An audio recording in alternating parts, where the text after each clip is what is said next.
you can't acknowledge the fact that you're not this and you're not that, then you're gonna try to overcompensate. Like you're saying, you're gonna try to say, oh, I got the answer for this, I got the answer for this, because you're trying to perform for those around you.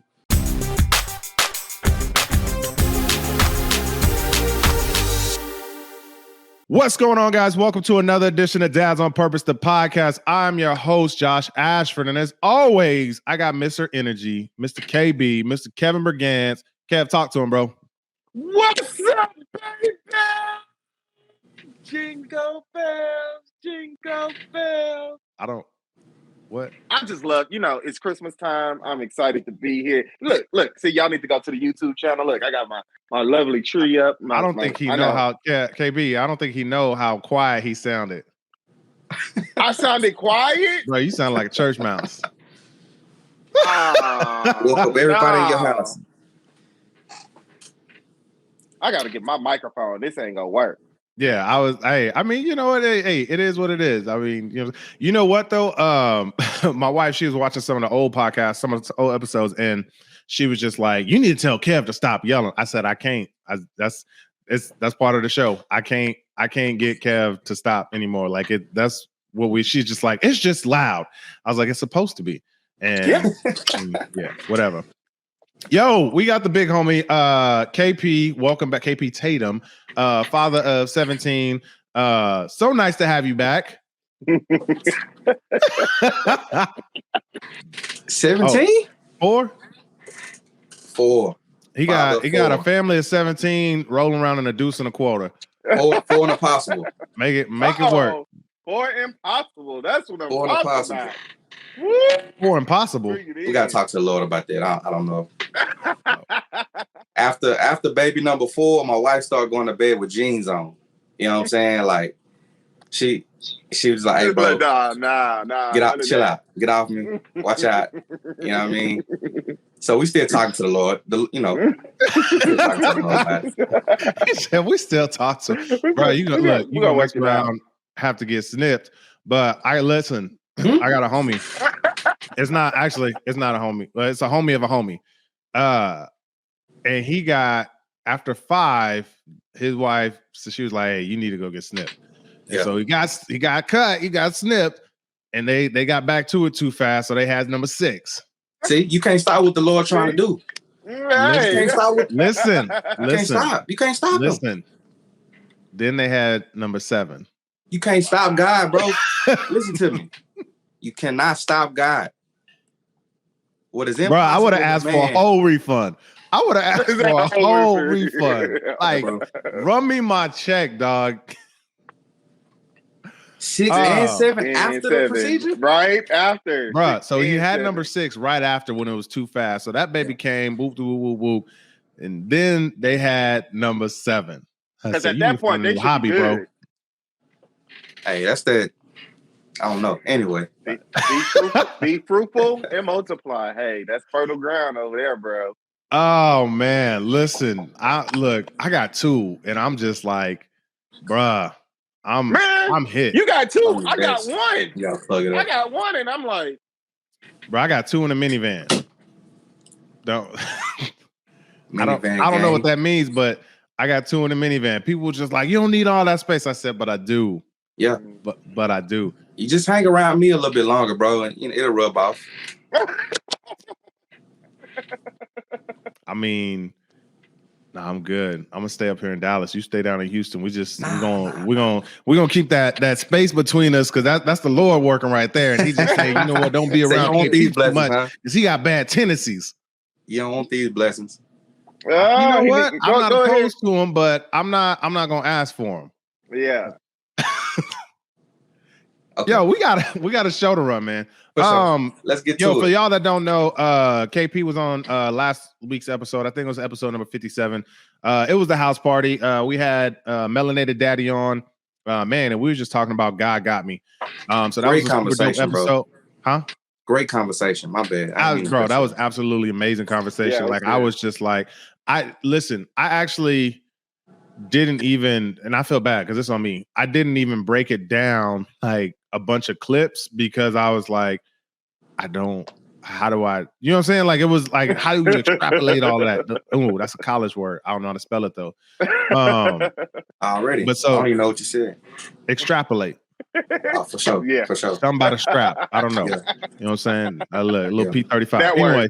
word. So that was KP was on that episode. And that one was actually kind of like a on a whim. Like that wasn't supposed to go down, but Yeah. I'm thankful that you were on that one. But your original episode, episode number 3, way back in the beginning. Way back. Episode 3, Men and Emotions. This is Men and Emotions, the sequel.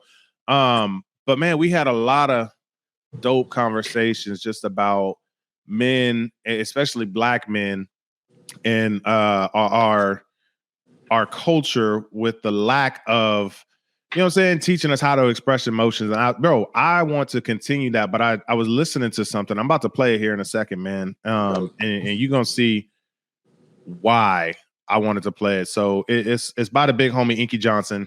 And he just posted this like last week. But when it comes down to, I think everything that we talk about on this podcast, bro, it's 9 times out of 10, it's about character. Like it's 9 times out of 10, it's about character. And so I always have this question in my head. It's just like, yo, like how can we help develop our character? I don't even know the right way to say that. I don't want to say build better character or, you know what I'm saying? But I don't know, how can we, you know what I'm saying? Like, how can we do this better? And I think Ink says something, bro, that's so powerful that like, if most of us got what he was trying to say, like, bro, these conversations will be happening all the time. But let me, I'm gonna pull it up real quick, bro, because this was like so powerful, man. I was just like, yo, like, I love my dude to life. Here we go. Hold on. And an individual can say, nah, bro, I ain't there yet. Mm-hmm. And be cool with it. I'm trying to get there, but I ain't there yet, right? I didn't see it coming up. I didn't see that. I didn't experience that, but I'm trying to be better. I think that's what character is in its rawest, in its purest form. I ain't there yet. It's extreme power. It's like when a cat says, I don't know all the answers, right? I ain't got to be right all the time. It's extreme power in that, as opposed to a cat trying to answer everything, trying to have every answer. It's extreme power and character in the quest to become better in several aspects of life. That's hard. Yeah, bro. Like that was like, for me, I was like, bro, that's it. Like, like that's it. Because so many times, like, especially as Black men, you know what I'm saying? When someone approaches us in a matter of a question and we don't have an answer, yo, first thing you trying to charge me? What's good? What you doing? Where you from? Whoop, whoop, whoop.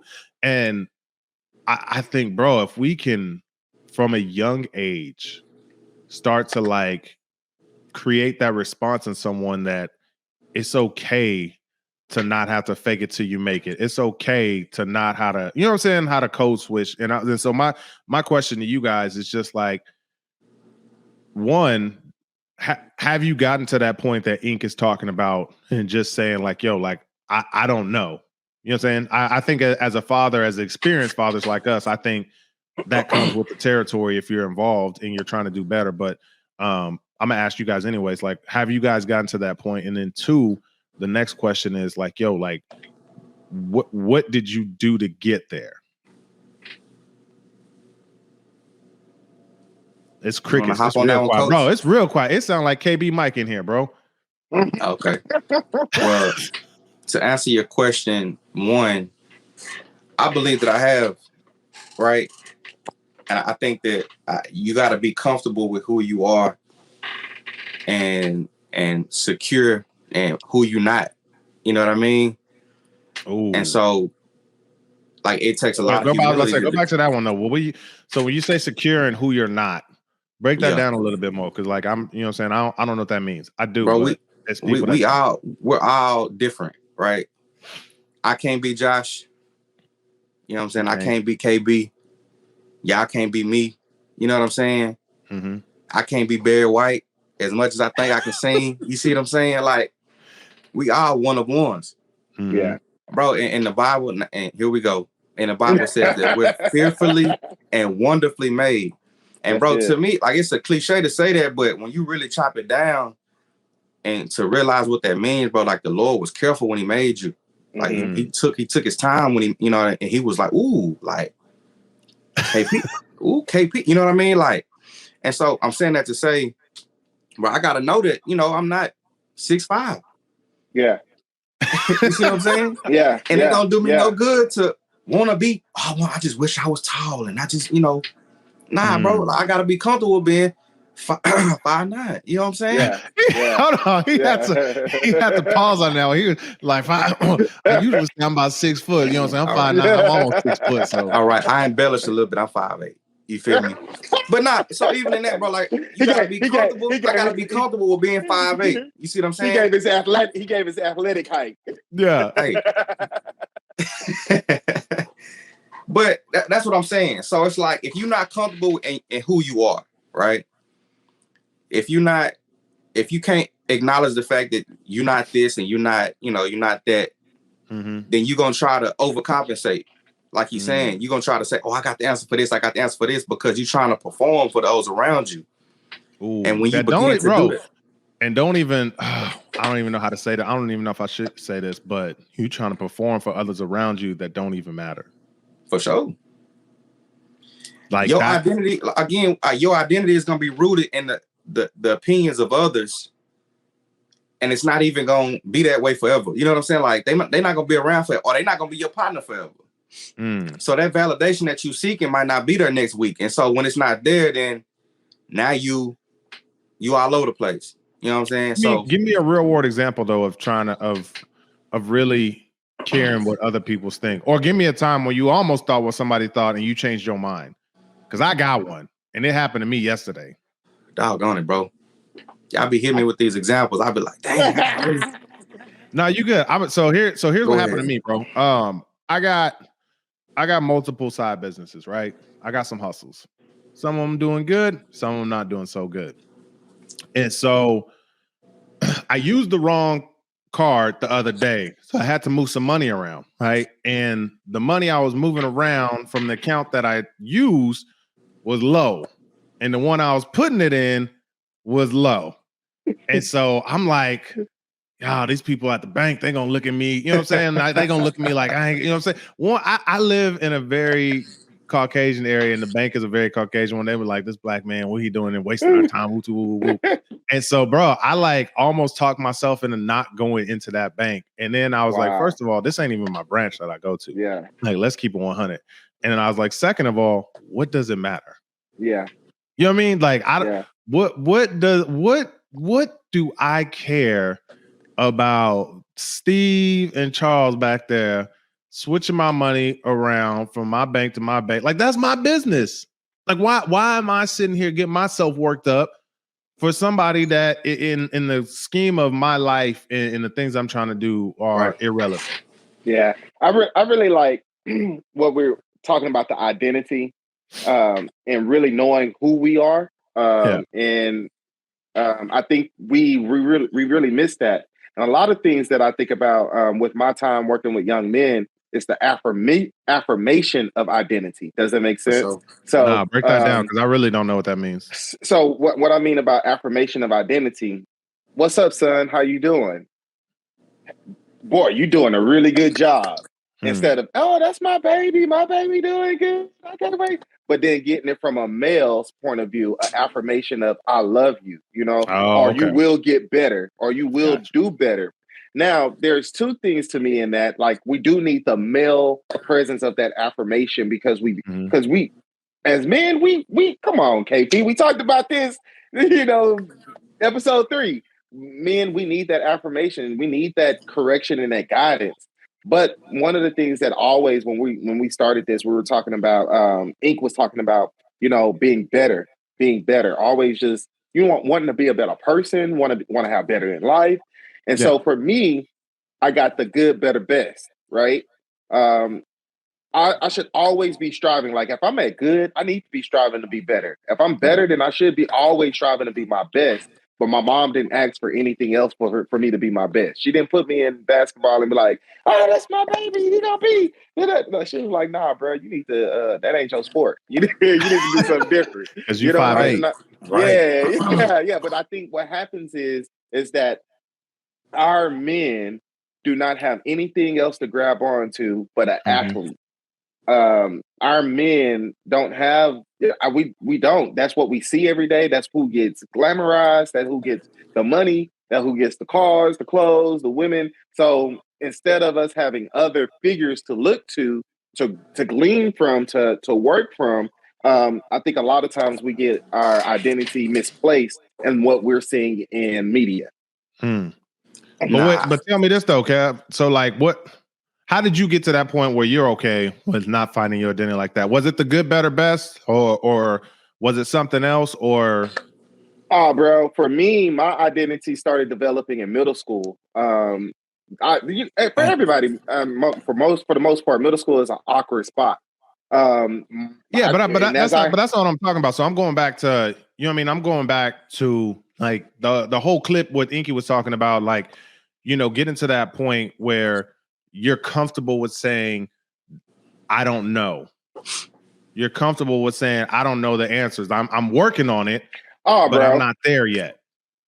I'm gonna be real. When I started taking up leadership positions is when I started, because all of my leadership training was, you don't need to know all the answers. You just need to understand your specific place. And if you don't know, that's good. That means that you're not the smartest person in the room, and you need to go ask other people. And going through my leadership training is really when I started identifying where, man, number one, I don't need to know all the answers. And number two, I don't need to always have an answer for everything. It's good for me not to have every answer. It's good for you not to know. Straight up. Hey, man, go ahead. I was gonna say, once I got saved, it was really when I was comfortable enough to just be KP and not really worry about anybody else. Because I'm like, bro, look, I know everything that I done. You know what I'm saying? I know me. Yeah. And so it's like, if Christ is able to forgive me of that, then I don't care what, you know what I'm saying, what they got to say. And so it's just like, understanding that my identity is rooted in Christ and what he did and not what I can or can't do. Now I'm comfortable to say, man, look, I don't know how to do that, bro. And it was at that point that I started growing the most. Because it's like, now I can go to a old school and just say, hey, look, man, you know, explain to me how to do this. Yeah. Or, man, you've been married for 20 years, man, how did you do that? You know what I mean? How long did that, and I don't know if the right word is transformation, but like, you know what I'm saying? Like, how long did that transformation? Because I mean, like, I've been knowing you since high school, and obviously the KP you are today, the person I am today, is not the same as we were then. Sure. So there have been a lot of transformation. We talked a lot last week about the cocoon, being in the cocoon and coming out being a butterfly. Absolutely. If y'all don't understand, go back and listen to the episode. But how long did that transformation take you? So when you say transformation, you got to be more specific, because so you say, and because I got baptized when I was like 5. Yeah. And so I've never rededicated my life, but since then I've understood and recommitted in my own. Yeah, I got you.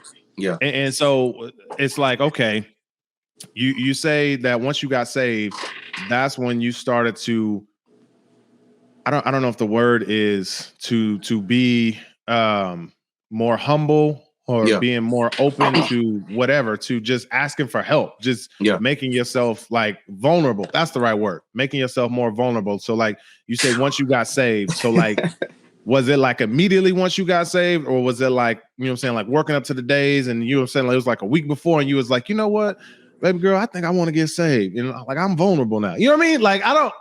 Kevin, I got you. I'm with you now. And so to be frank with you, I didn't grow up in the church. You see what I'm saying? I know. So when I got saved, it was radical. You know what I mean? It was like God really allowed me to see, like, look, you're living a life headed towards destruction. Mm-hmm. But the good news is, like, I love you and I forgive you, right?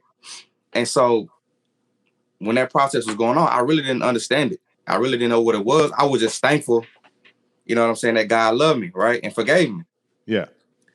But man, as I began to read the scriptures and he began to show me like, this is a relationship. No, I look like this is what I did for you. This is what it means to be saved. This is what the gospel is. And it's like, KP, you've been living your life trying to prove yourself to everybody. You've been living your life trying to perform. You've been living your life trying to be this and be that so that you could have some type of, status or whatever the case may be. Yeah. You don't have to do that no more. And bro, when I say that's when you don't have to perform for nobody. Because bro, just if you keep it real, you never gonna be able to please everybody all the time. And at some point in time, like you're gonna get to a point where like, man, I'm just tired. I'm tired of doing this. I'm tired of trying to please her, I'm trying to please my mama, trying to please my daddy, trying to please my job, you're gonna get tired. And so when the Lord tell you don't have to do that no more, that's a burden lifted off your back. I think that right there, I think we need to land on that because I think we don't recognize how often that men are raised pleasing women. Like, and when I say that, I'm not saying this to be rude. I'm not saying this, but you got to think about it as a young man, especially if I'm living in a single parent household of a woman, I'm always working to please somebody, right? So I want to please my mama. I want to please my mama. I want to please my mama. And some that even in the two parent household is I want to please my parents. I want to please my parents. But how often do we step back and say, hey, are you happy with what you're doing as a parent? And I think that's just so vital because as I am a youth person, a youth pastor, oftentimes talking to young individuals, they haven't had the opportunity to really do something for them. You know, it's always been either to please my mama or to please my daddy or to please my teacher or to please the community. And so at what point at the point that they lose it all, we think, oh, we didn't lost our baby, but now they're having to reconfigure their identity and figure out what makes them happy so that they can live a better life. My bad, KP, but I think that was just really interesting because I think we missed that. I think your story can go with a whole bunch of other people. How long in my life had I grown up pleasing them before I started pleasing myself? I think I think that's a question for people right now. Man, you might be married right now, sitting down, listening to this podcast and was like, I'm not happy. You got to really ask yourself some questions. Like, seriously, like before anything blows up, you got to do some soul searching and ask in this moment where I'm at today, am I happy or am I just pleasing somebody else? And what somebody, my mind's blowing because. But listen, all that go ahead, KP. Nah, I'm just saying he on the road. Go ahead, Josh. No, I was just saying that goes all the way, like all of this, bro. All of this goes back to understanding yourself. For sure. When we're talking about men and emotions, and a lot of our emotions or lack thereof is from us not understanding ourselves, but understanding what other people were trying to put into us. You know what I mean? Like, listen, I am not a fighter. I am not. I've known that since I was like 3. I understood that a long time ago. And by me understanding that I am not a fighter, do you know how many fights I've been in my life? 0. What? I have never been in a fight in my life outside of someone that's in my family. And that like between like, you know what I'm saying? Like just like playing with my cousins and whatever. But like, I know I'm not a fighter. I understand, I don't want to be hit. I'm not trying to hit nobody else. So I always figure out another way out of it. Like some people be like, oh, you a punk and woo. Call me what it was. I understand. I'm not trying to fight nobody, bro. Now, if you want to do something, I know how to fight, but I'm a, you know what I'm saying? Like I'm gonna get out of that boy because that's not what I'm trying to do. Yeah. You feel me? And I think, man, so many times in people's lives, like the way they react or don't react and their emotions is based off them not knowing themselves. For sure. Yeah. But I'm sorry. Go ahead. No.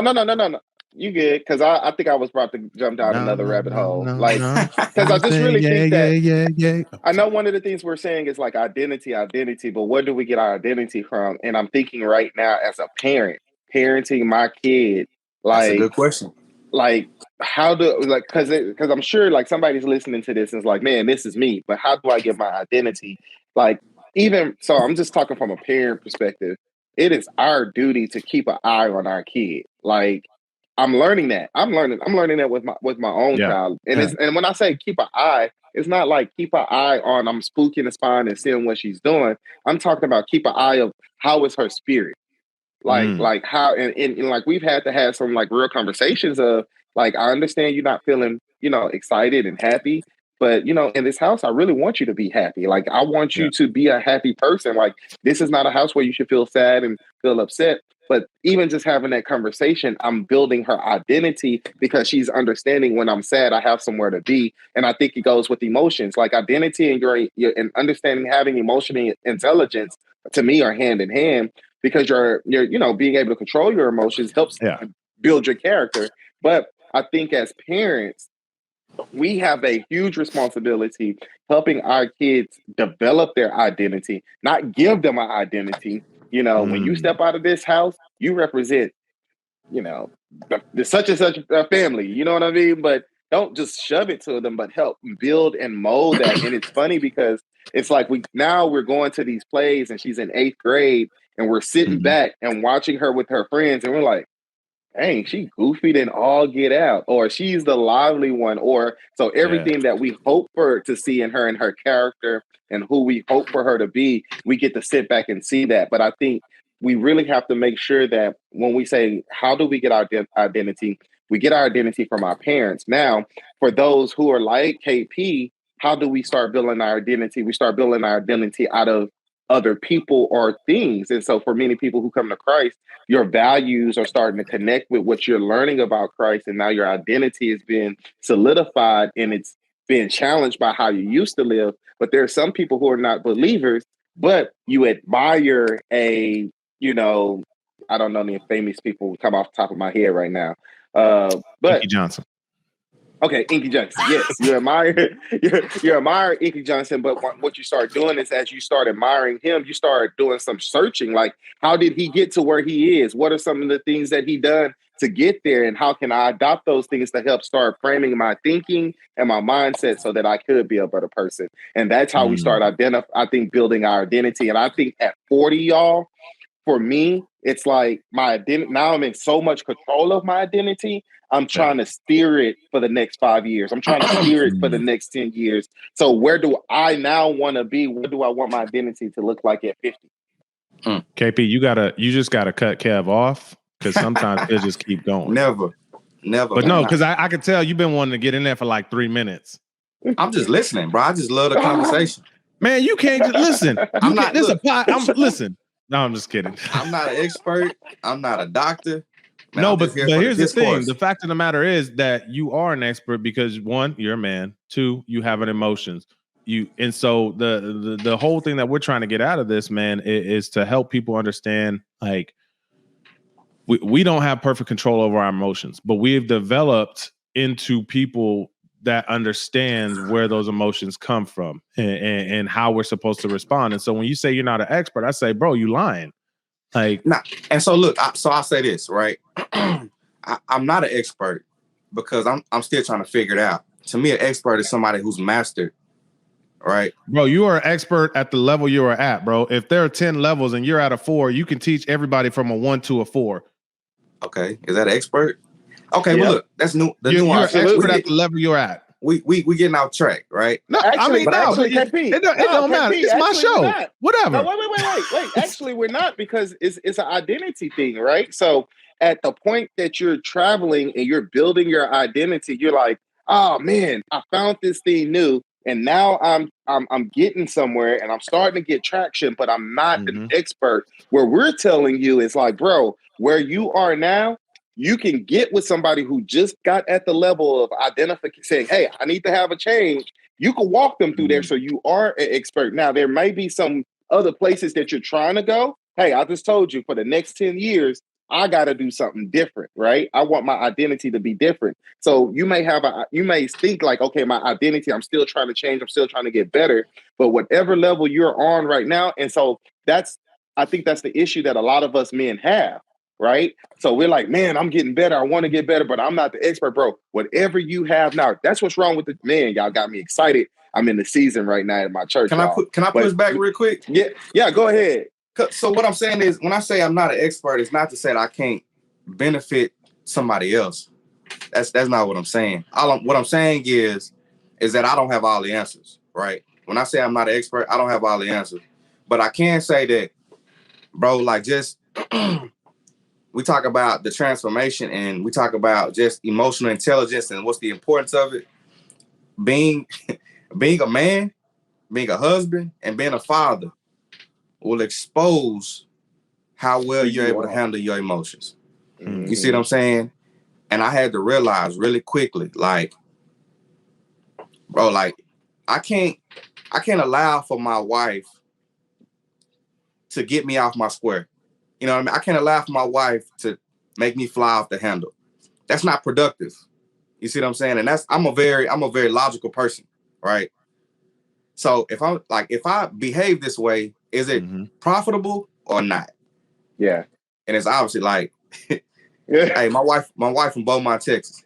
You see what I'm saying? She not gonna play no games. If I raise my voice, she gonna raise up. Hey, it's, you know what I'm saying? So it's like that's not profitable. And I can't be the leader of my house and be on this emotional roller coaster. You feel me? So that's what I'm saying. Like, okay, if I'm on this emotional roller coaster. But that's good identity, right? Because I think to me, that was identity of a husband that you wanted to be. You wanted to be the peacemaker. You wanted to be the protector. And I think some men don't even have that type of connection of they can be that person. Does it make sense? For sure. He felt attacked. Yeah. Nah, bro. He said, "Can I push back?" Oh, hey, look. Like I said, I'm here for the discourse. So if I disagree, no, the conversation not gonna benefit if I don't say nothing. But all I'm saying is the acknowledgement of what's profitable, right? Yeah. Like, bro, if I'm realizing, like, look, okay, I'm trying to raise my son to be a well-behaved young man, and he sees me. Your kids learn more about what you do than what you say. I think that's a given, right? Big fact. So if I'm telling my son, hey, you need to be well behaved and you need to, not talk in class, and then he sees me and I'm out of control, then that's, you know what I'm saying? So that's excuse me. That's what I'm saying, man. We have to acknowledge the fact, we have to acknowledge our limits, bro. And I had to acknowledge that. I tell my best friend all the time, bro, look, I'm emotionally immature. And I know that because when this happens, I react every time. You see what I'm saying? And so unless I acknowledge that that's a weakness of mine, I'm never going to get stronger from that.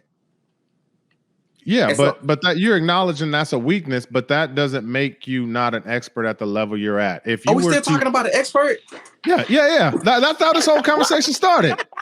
That's how this whole thing started, because you said that you weren't an expert, and we're simply saying that whatever level that you are at, you're an expert. So you're emotionally immature.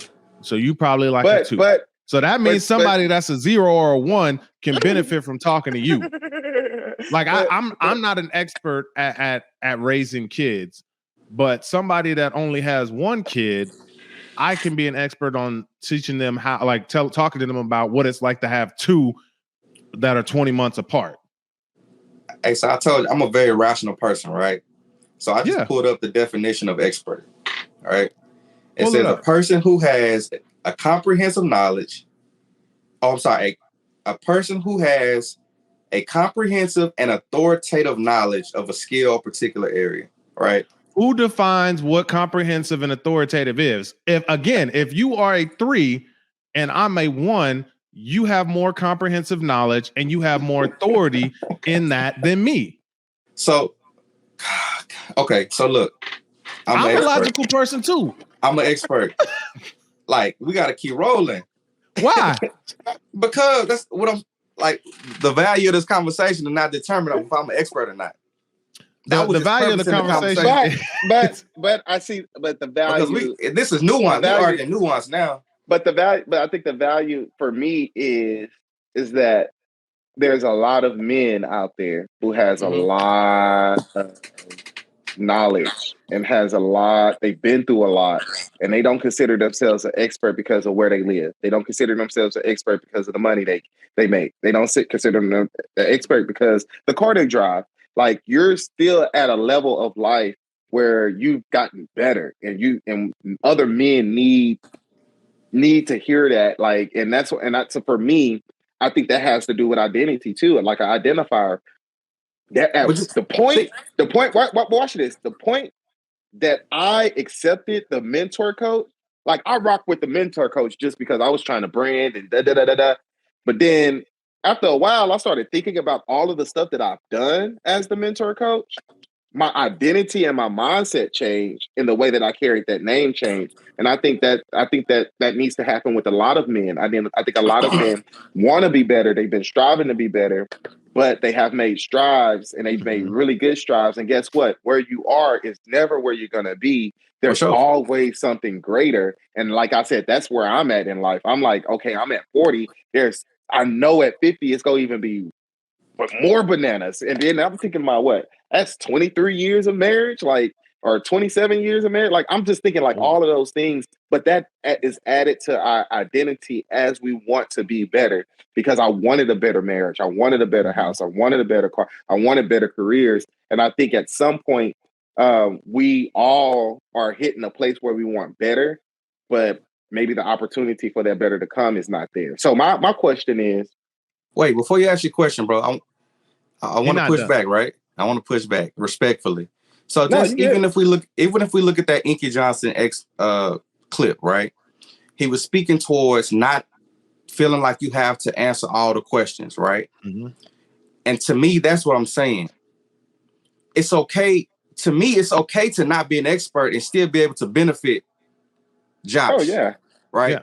It's like, look, Josh, that's what I'm like. You don't have to have all the answers.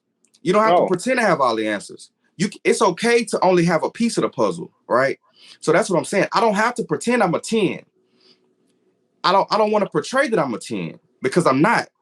I want you to know that, look, I'm a 3 or 4, right? And with me being a 3 or 4, I mean, I have all the answers, but I can still benefit you. Mm-hmm. And so that's what I'm saying when I say I'm not an expert. Not that I'm not striving to get better. Mm-hmm. Not that I can't benefit anybody. But I think that's the problem. Like, even if you're a Christian, right? And somebody that's a non-believer or just don't know, whether they come up to you and ask you something, you feel like you have to be an expert because you claim Christian. And that's the problem, right? You may not know that. Just say that. Look, man, that's a good question. I've been walking with the Lord for 20 years, bro, and I ain't never got that question, man. Let's go find that in the Bible. Or let's go ask somebody. You see what I'm saying? But we feel like we have to be an expert. Oh, well, if you go to Deuteronomy and in chapter 27, they like, this look funny. You feel me? Yeah. And so that's my point, and that's why I'm gonna leave it. But that's all I'm saying, bro. But I respect what y'all saying, though. So I'm gonna just be real. One, I'm intentionally staying on this topic because I understand that it's getting you riled up. So no. There's a reason. I am a good manipulator. I understand that, but I don't use my power for bad. And the reason why I'm staying on it is not necessarily for you, but it's for somebody else that's listening. Because what I don't want to happen, or not what I want to happen, is I want someone else out there that is stuck on the word expert, because it's semantics. It is your definition, my definition, whatever. So yeah, we look it up, but as you can tell, there's gray area in how you define it, because there's ambiguity in the words. And so what I don't want to happen is I don't want somebody that's out there that's listening to this to get discouraged because they say they're not an expert at something. But I want them to understand that they have value and they are an expert at the level they are at. So now you, KP, you deem an expert at a 10, which is fine. But you also understand that you have value at a 4 to those that are at, 1, 2, or 3, or whatever. You know what I'm saying? Absolutely. Like, you understand you still have value. Absolutely. And I understand that you understand that. But this is for the people that are listening that don't completely comprehend that. Understood. And so that's why I was harping on it so much. Like, I'm bro, I know what I'm doing. And so that's why I was staying on that so much, man, because I want people to understand that, like, you have value in wherever you at, because there might be a dad out there, bro, and bro, he don't know left from right. You know what I'm saying? And understanding how to raise someone in a whatever type of environment. He might be a 2, but his son is a 1. And so he still has value to his son to help him to get to that 2. So now once you're a 2 as a father, what's your job? Yo, help him find somebody that's a 3. You know what I mean?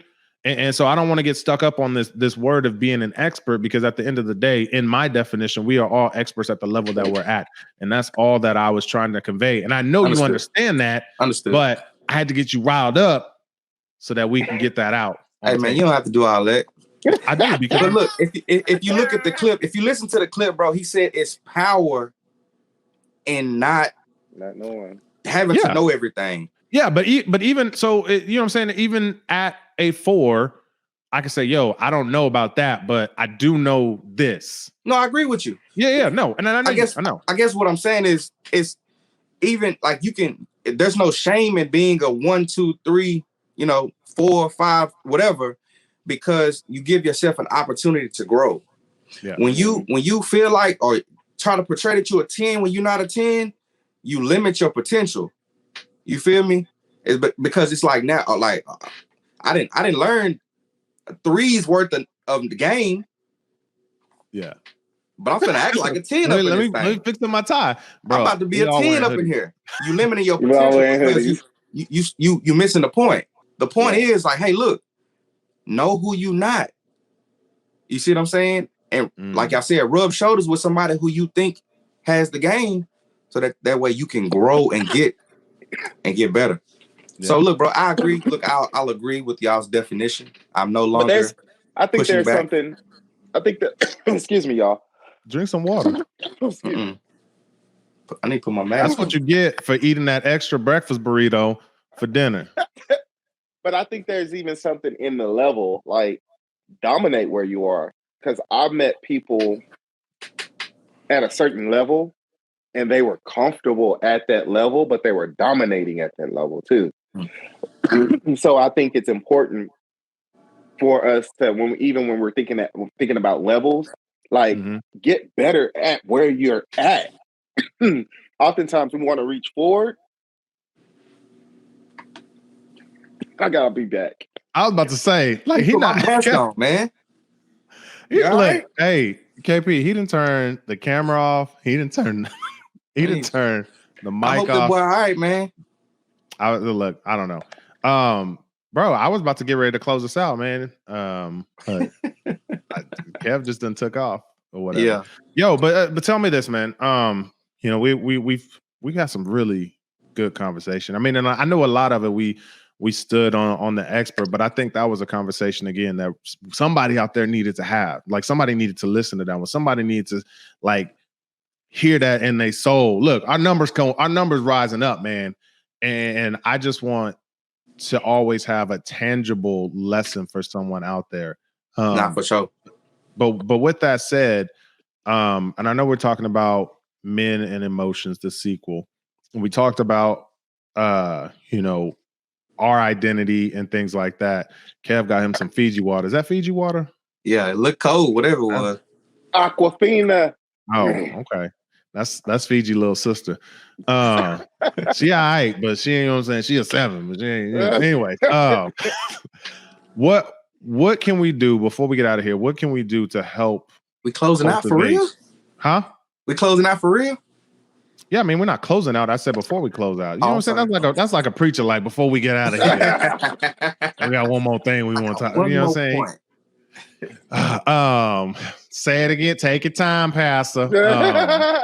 But no, like, before we get out of here, what are some things that we can do to help cultivate our child's identity? Like, I know Kev talked about it with Kendall and what he was doing, but KP, I don't think you ever got your chance because we got to steamroll you over there.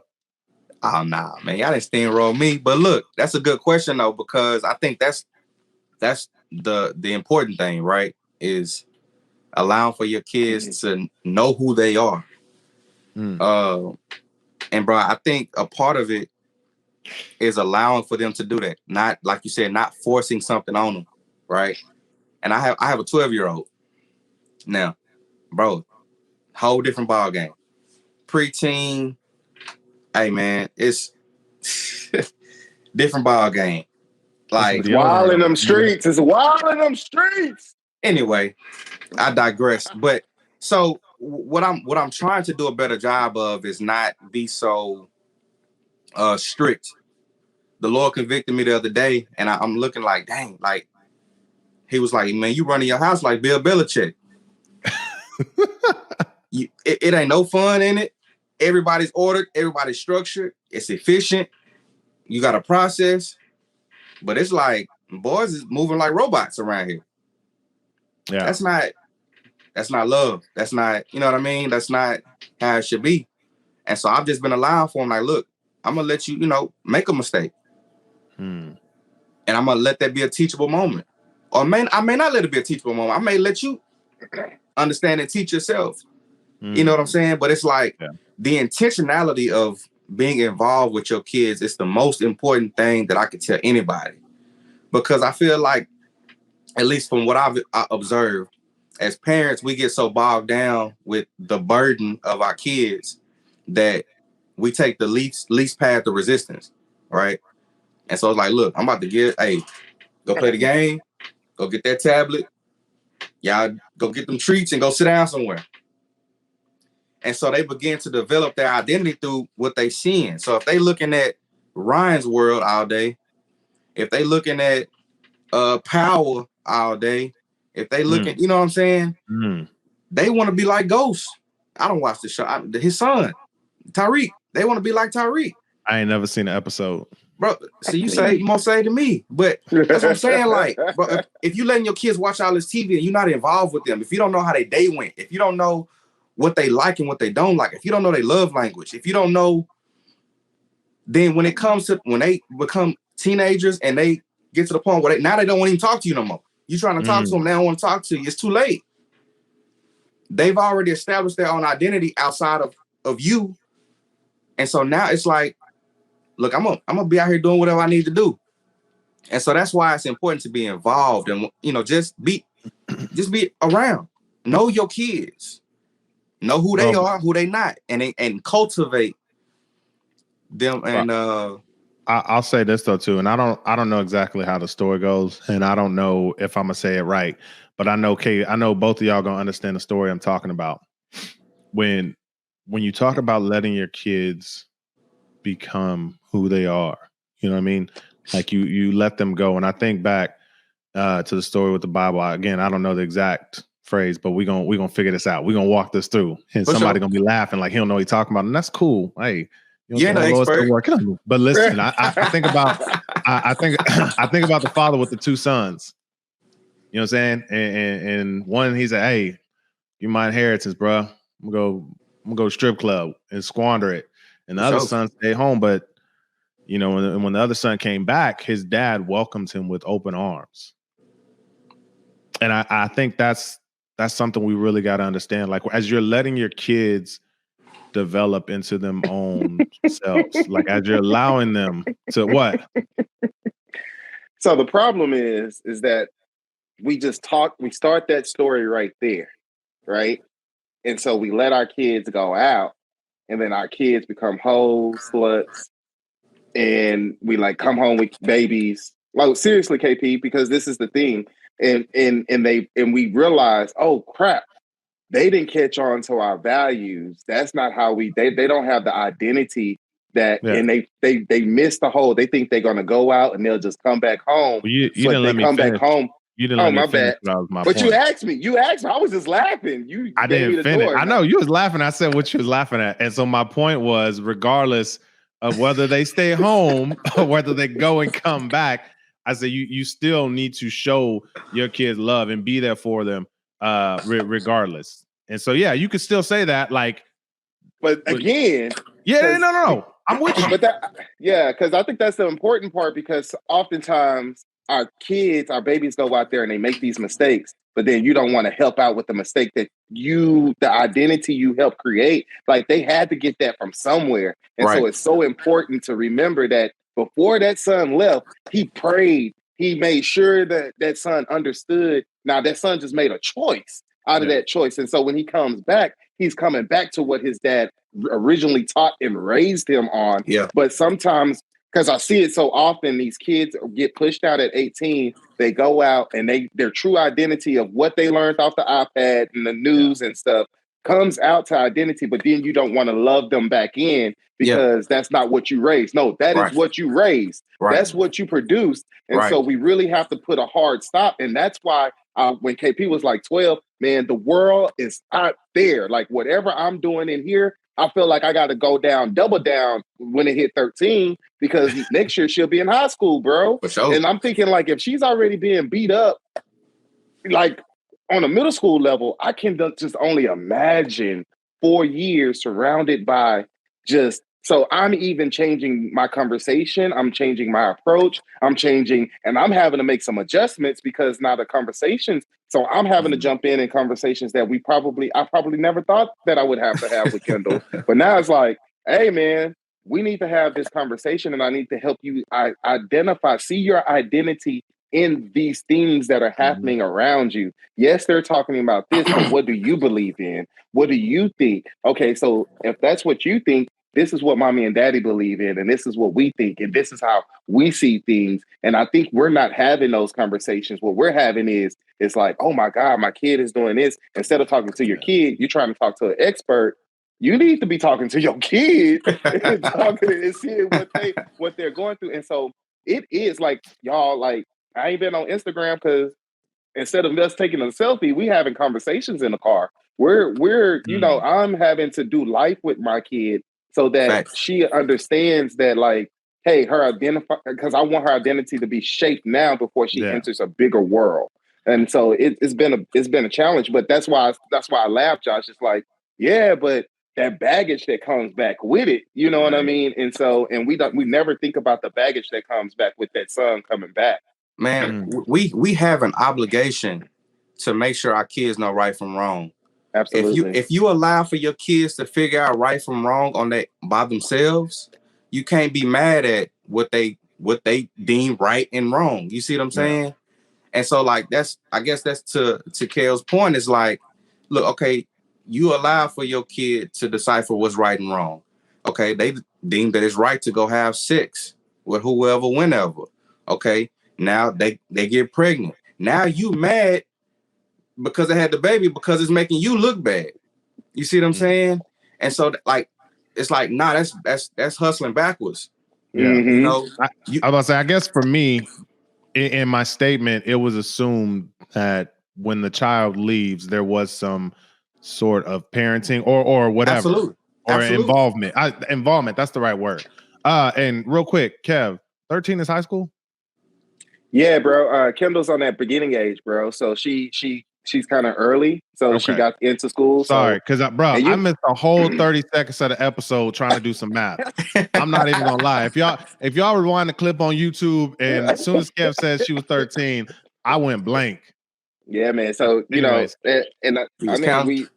bro, in my head, I was just like, how's she 13? Gotta be in ninth grade. Like it was Mac Galifianakis and the counting cards and all that stuff. Yeah, no, she'll be young. She'll be young. Bro, man, this is I really am about to wrap it up though. This is, and now here's the thing, is that we're gonna have to do a third one, but I don't know if it's gonna be about men and emotions, but this conversation because now we're getting into, you know what I'm saying, the effects of our parenting styles. Mm-hmm. You know what I'm saying? Now we're getting into the effects of, you know what I'm saying, our involvement in our kids' lives. And so now I'm just like, bro, okay, cool. Why you smiling, KP? Because I wanted to hit y'all with a curveball that's right on top of what you're talking about. I mean, go ahead. It's fine. We're still recording. Yeah, I ain't stopped nothing. Nah. See you next week. I'm gonna say that for next time. Come on, KP. At least give us a preview. Give us a preview. Yeah, like give a little something. Nah. Let me get a little sample. Nah, bro. But I do think it's a very important conversation to have when it comes to parenting your kids. Yeah. Because, and this is why I say this, right? I just had a discussion with my mom the other day, and she said that she was at the grocery store and she saw a kid. I won't say the race, right? She saw a kid. I'm gonna know about a story. 5, 6, 7, 8, somewhere in that range, right? They're in the produce section. And the mom said, no, you can't have this apple. You effing B. Listen, I already know that's Johnny from the way you said it. Hey, and so it was another lady, I'm not gonna say her race, looked at my mom and said, I would have knocked them all up and down that produce section. That was Shantae. You know, hey. That was Shantae. Do with it what you will. But what I'm saying is, my mom was like, yeah, you know, we was in agreement as to what needed to take place. And so my mom and I actually had a real life difference in how to raise kids at my house. And so it let me know like these are conversations that need to be had, right? Yeah. Because I'm a proponent of pop-pops. I'm a proponent of whoopings, right? But I think that it's a time and place for it. You can't just jump to the whooping and disregard the instruction.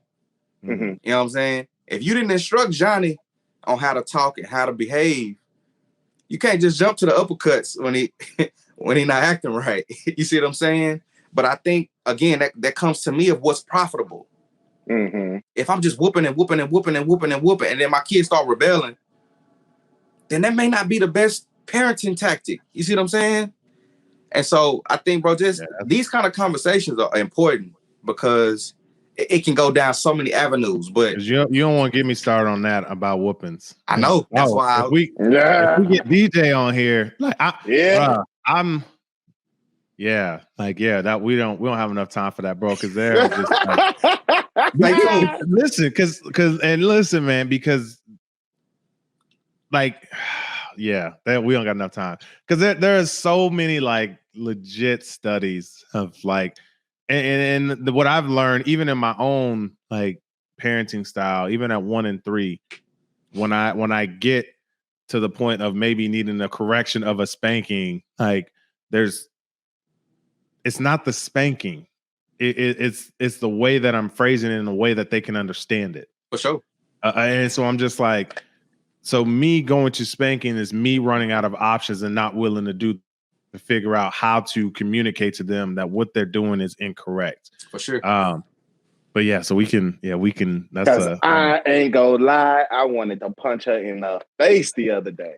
Dang. And I in the face. We're trying to get sponsors, and you talking about punching kids in the face, man. Because this is real. Like this is real talk. Like I don't care what number. This is Dad's On Purpose podcast. And I wanted to uppercut her real good. And I realized I raised my voice too. But I also came back and explained myself. You know, right. I think, and I apologize. I was like, listen, I apologize for raising my voice at you. I was really upset and I was really angry with you. And this is why I was really upset. And this is why I was really angry. I think that, I think we call our kids privileged because they want to know why. Why this generation want to know why? Because you wanted to know why. You wanted to know. You just didn't want to ask because if you asked, you was gonna get popped in the face. So let's not carry these old bad, things from the past to talk to our kids. Our kids want to our kids are as smart as we allow them to be. I think, and I think we don't allow our kids to speak up and have a voice and to explore. We just like, why are you asking about that? Why is that important? Why is this? Like anything that Kendall is interested in, man, we get on Google, we look it up. I do everything in order for her to have a, open and creative mind. And I think we really have to really make sure we as parents do our part on that. And this is exactly why I said we need a whole nother episode for this because I see where this is going. Because KP was about to say something, that's why I jumped in. I saw the look on your face. Before we get out of here, a couple things. First thing, KP. So I noticed when you started, when we first started, and you started talking, and you started going into the Bible said, and I forgot what you said, but there was a story that you said about it, and I just want to make it perfectly known. We do not apologize for our faith in any shape or form.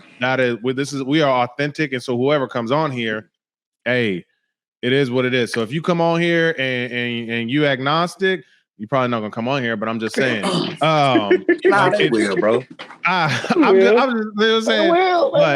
We don't make any apologies for our faith whatsoever. KP, KB, Kevin, Brigance, light skinned bald guy.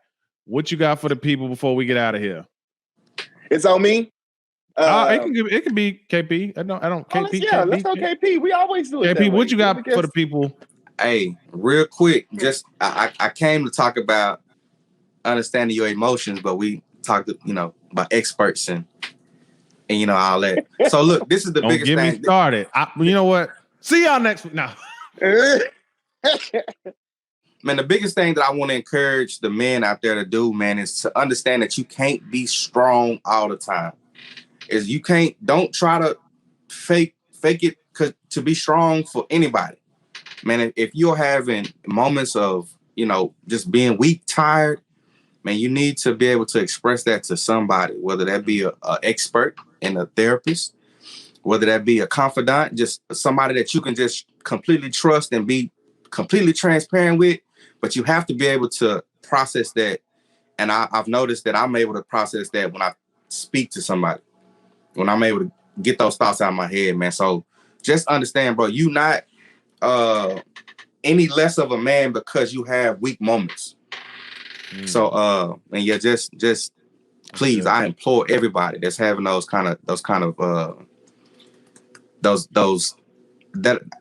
implore everyone that's not able to process those feelings and emotions to find somebody to process them with.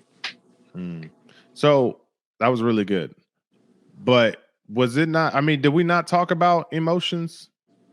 I know we didn't talk about like controlling your emotions. You know what I'm saying?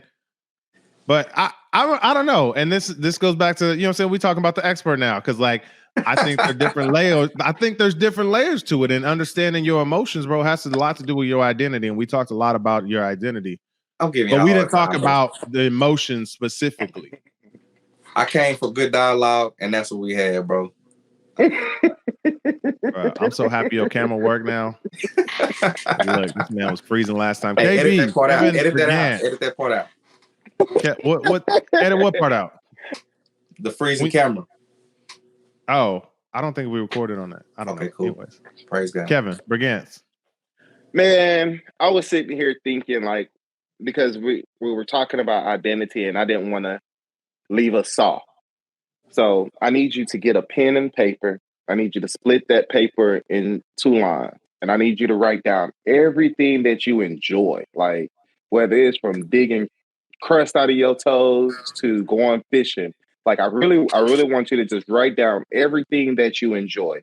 And then on the other hand, I want you to write down everything that you do not like to do. Like everything, absolutely everything, from whether it's making up the bed to washing clothes to like write everything that you don't like to do. And then with those 2 things, I want you to start reshaping your identity. And what do I mean? Everything that you don't like, start saying no to. So when people start coming to you with those things that you don't like, start saying no. Stop doing the stuff that you do not like doing. Now you got to go to work. You got to go. And if you got an issue with work and stuff, then you might need to change your job. So you need to put a little question mark right there, right?